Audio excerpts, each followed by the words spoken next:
योहन तुम्हें धार्मिकता का मार्ग दिखाने आया और तुम लोगों ने उस पर विश्वास नहीं किया, परंतु नाकेदारों और वेश्याओं ने उस पर विश्वास किया।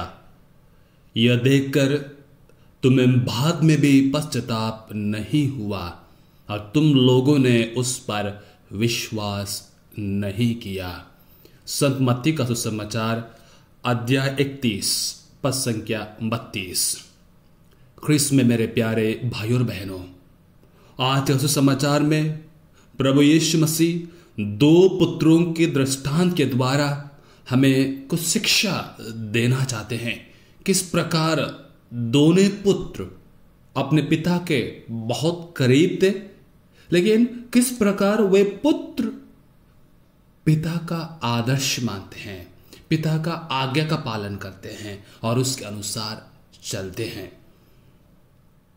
क्योंकि कभी कभी ऐसा होता है प्रिय भाई बहनों, हम मुंह में हाँ कहते हैं लेकिन अंदरूनी जीवन में हमारा ना का ना ही रहता है। मानवीय आदर्श जीवन इसमें है कि उसकी कथनी और करनी में समानता हो। जो हमारी कथनी है, बोली है, और जो हम लोग कार्य करते हैं उसमें बैलेंस या समानता होना चाहिए।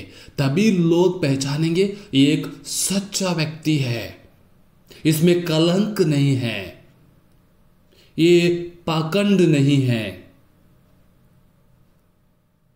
उनकी आचार विचार नीति और अनुपालन में समानता है। प्रिय भाई बहनों, आज का समाचार में देखिएगा दो पुत्र जिसके दृष्टांत प्रभु हमारे सामने रखते हैं। दोनों बेटों के ऊपर कही गई बातों में आदर्शमय जीवन के एक ना एक गुण का अभाव है। फिर भी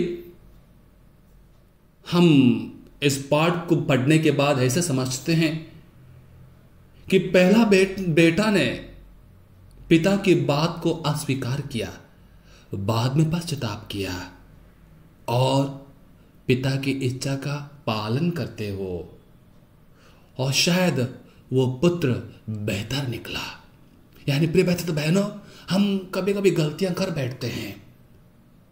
हमारे जीवन में कोई तनाव आने से, शायद और कोई मुश्किल आने से हम गलतियां कर बैठते हैं, लेकिन जब महसूस होने पर वो गलत है उसका पश्चाताप करते, वही सच्चा प्रभु का शिष्य है। और इसी के बारे में आज का समाचार में बतलाया गया है।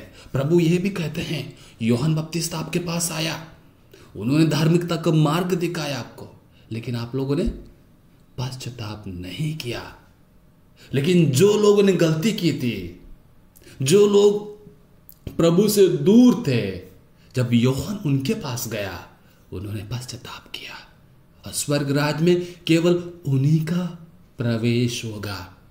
प्रिय भाई बहनों, फरीसी और अन्य महायाजक लोग ये समझते थे कि वे स्वर्ग राज के करीब है, स्वर्ग राज उन्हीं का है, वही सच्चे शिष्य हैं प्रभु के। लेकिन केवल कथनी में थे, वो करने में शून्य थे, जीरो थे। लेकिन वो लोग जो नाकेदार वेश्याएं, जो गलतियां कर बैठते थे, जो हर बार प्रभु से दूर रहते थे, जब यूहन्ना उनके पास गया वे पश्चाताप करने लगे। आज मेरे पास प्रभु आएंगे तो क्या मैं पश्चाताप करूंगा? मेरा जीवन में कुछ बदलाव आएगा? क्या मैं वहीं का वहीं रहूंगा? फरीसी लोगों के समान दूसरों पर उंगली उठाना ही मेरा काम है, लेकिन मेरे ओर कभी उंगली उठाए अपने आप को? यह प्रश्न आज पूछना है। इसलिए पहले पाठ में भी जो जफन्याह का ग्रंथ से लिया गया है, वो भी कहते हैं प्रभु की वाणी पर ध्यान नहीं दिया, उनकी चेतावनी आपने स्वीकार नहीं की और आपने प्रभु पर भरोसा नहीं किया।